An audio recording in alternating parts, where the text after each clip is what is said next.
Hello fellow investors and welcome to Invest Like a Guru. Now today's topic is risk on, risk off. If you have been following us on the subscription or in our videos, you know that our strategy is automated and that it has a risk on, risk off mechanism. And lately we have gotten a couple of questions about this mechanism because we have been risk on, risk off several times. And right now we are actually, if we look at the market, we are actually risk off in the same time as the market is going up. So a relevant question is, does the risk on, risk off still work? And how has it done in historic performance? And what would happen if we removed it? So let's try and have a look at it. First of all, here is a chart of the period since 2008 and up until here in 2022. All the red areas here are the areas where we are risk off in our model. And as you can see, it worked very well in the big collapse here in 2008.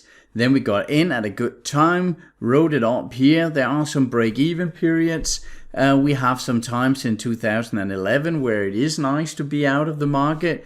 But there are also areas here. If we try to highlight them here, there are, for instance, an area here where the market goes up and we are risk off, meaning that we are out of stocks and into some bond ETFs. We are seeing the same thing here.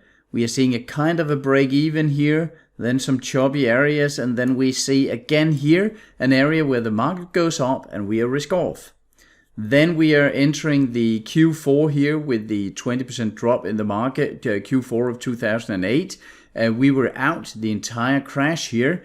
Then again, we didn't get in right at the trough here. It actually went up a bit before we went risk on again. Then we were risk off at the time span here while the market went up.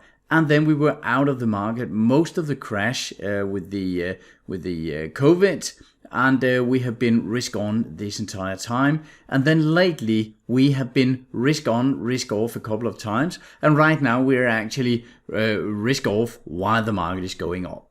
So this is the test back to 2008. And you could argue, should we try to enhance the performance, see if we can get these one weeded out so that we are not out of the market while it is going up? And let's try and have a look at it to see if we should abandon the risk off and just run with the model without a risk off. So I should say that we are constantly trying to work on this to see if we can enhance it, but it is hard. It is easily getting into a point where you're doing a so-called curve fitting, where you're trying in hindsight to remove some areas that you would like not to be there, and in that process you're actually falling into the trap of curve fitting, meaning that you are making a model that only works in the past but stops working right now. What we can see is that we have been trading this live for quite a while with real money, and it is working very well also in live with live money.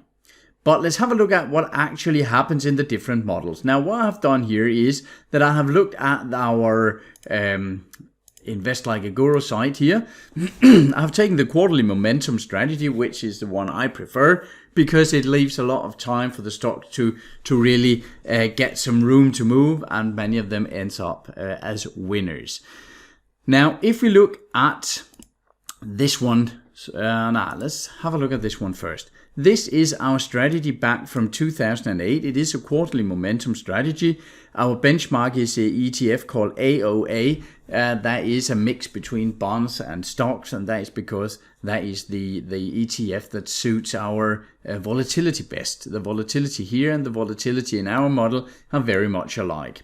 So what this model shows is that back from 2008, we are having an average of almost 31% CAGR, meaning that every year, on average, of course, we've been making 31%. Now, this is done with a Sharpe of 1.33, which is very high. The Sharpe, you're normally getting that by taking your CAGR, basically, and divide it by your volatility. There is a bit more to it, but this is basically how it's done.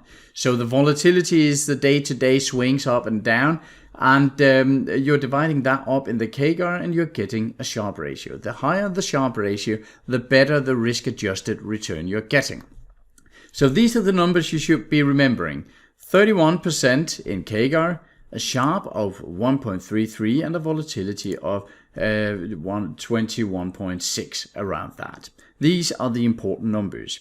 Now, if we take a look at the strategy without the risk off, meaning that we are just staying in stocks all of the time, you can see here that our CAGR drops 12 percentage points, which is quite a lot. Our Sharpe is going from 1.33 and down to 0.76, which is a dramatic drop, and the volatility is going up. So what we are seeing here is that when we are adding the risk on strategy here, or the risk on measurement here, and sometimes drop out of the market and into bonds, yes, there will be times where we are saying we would like to be in the market because it's going up right now.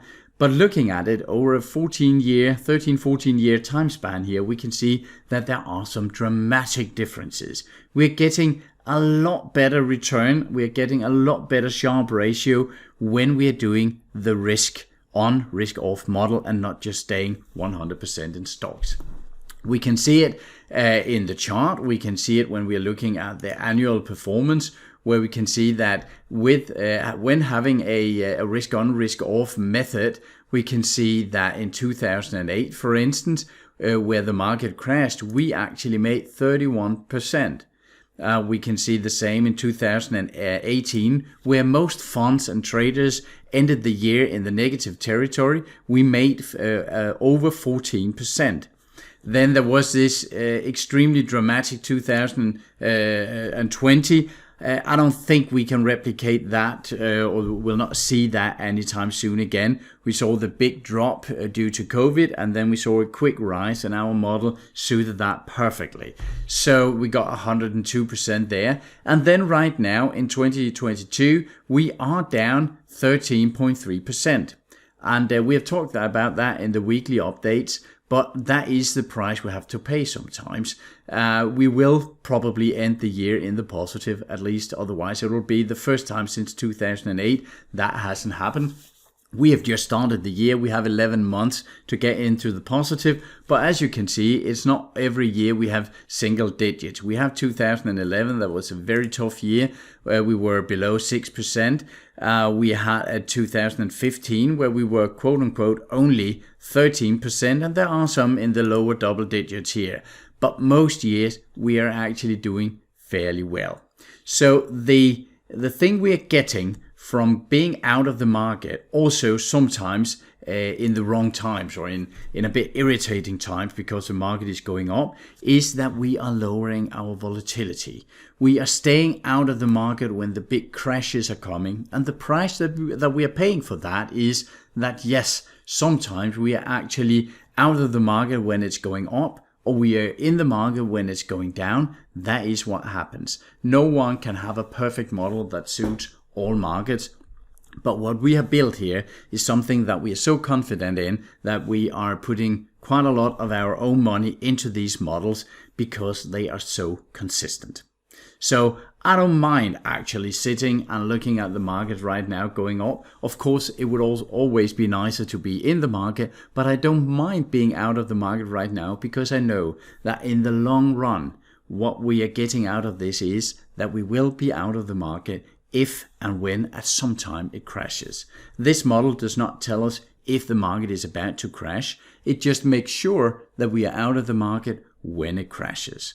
So my question, is it still relevant to have the risk on, risk off strategy on? And yes, it definitely is. I would not live without it. I would not want to cut my yearly CAGR performance down by 12% simply because there are a few times where the risk on, risk off strategy is not timing the market perfectly. That is how I look at it. And if you're new to this channel and you haven't seen all these strategies, how they work, you are welcome to join our Invest Like a Guru website. There's a 30-day free trial. I'll put a link to that below. And yes, I hope this video made sense. If you have questions or comments, please put them in the comment sections below the video. And please remember to like and subscribe this video. That means a lot to us with our new research channel here. That's all for today. Take care of yourself and your money out there, and I'll talk to you again shortly. Bye.